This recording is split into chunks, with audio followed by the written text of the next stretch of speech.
Hi, how is everyone? I hope everybody's enjoyed their weekend. This has been a great retreat for all the human resource executives in this company. I wanted to end off the weekend with a wonderful conversation. A conversation about something very important in the workplace right now. With the rise of individuals like Caitlyn Jenner and other older transgender individuals that have come to the forefront, we as a company need to figure out how to embrace this, how to make the transgender community inclusive.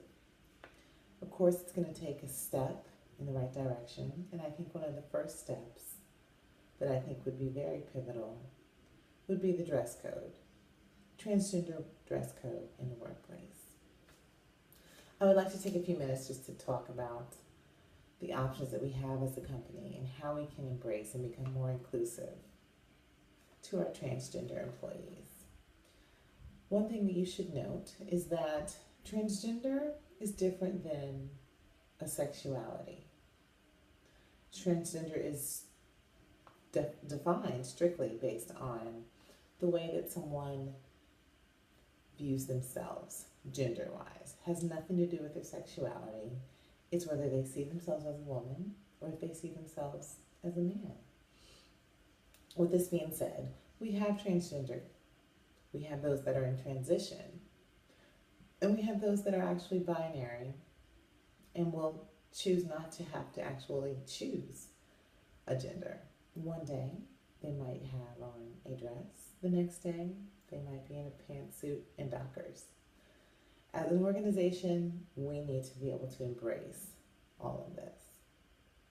So I'm appealing to you and letting you know that there are other companies that are doing this. Specifically, the Department of Labor, believe it or not. Actually, the Department of Labor has been inclusive to the transgender community for over 2 years. As I cite, in 2013, the Department of Labor said that that they will no longer, they will follow the rulings by the Equal Employers Opportunity Commission and several courts that sex discrimination laws prohibit anti-trans bias. They also codified, the president actually codified that protections in an executive order for all federal employees as well as employees of federal contractors will be able to dress as they seem appropriate, whichever they decide that they want to identify themselves as. Employees should be permitted to work, dress, and use workplace facilities and go by any name and pronoun that they are identifying themselves as. With that being said, we've had situations where one day an employee is known, as all of us, as a male. Now, whether they have taken the step in whatever direction they choose to, we as a company need to stand behind the fact that if they come in a week later and they want to be addressed as a female, that is something that we will do. Naturally, humans are skeptical. Some might even be afraid, which is disappointing. So as HR, it is our responsibility to make individuals feel comfortable with making their transition, along with comfortable with those around them.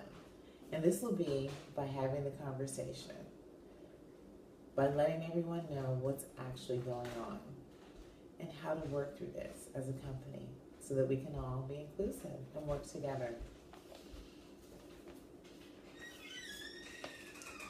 I want to talk really quickly about a friend of mine, Lee. Lee, as we know, is one of the head of departments. Lee was born a female. Lee right now is going through transitioning and has come to me with an actual ask of being able to identify himself as male or female, whichever he feels that he wants to identify himself when he comes to work. And there might be times when it's blended. He might have on a dress and hiking boots, or he might have on high heel shoes and a tweed pantsuit. I want us to understand that it's okay to talk about this. Lee is ready and he's willing to explain. We're also going to implement Transgender 101. I would say the majority of us do not understand transgender and don't know the difference between transgender, gay, homosexual, bisexual. There is a gamut. And so this 101 class will teach us the difference between what each one is, how to respect each other, how to address each other, and how to move forward. With all of this at the forefront and everything that's going on in today's society, I want our company to be ready. I want us to be successful, and I want everybody to feel highly motivated, non-discriminated against, and self-determined. I hope we can do this together as a team. If I'm open for any questions that anyone might have. I am not the expert, so I do have a panel of experts that will also help me answer any questions. I look forward to speaking to all of you, and I look forward to making this a part of our workplace environment. Thank you.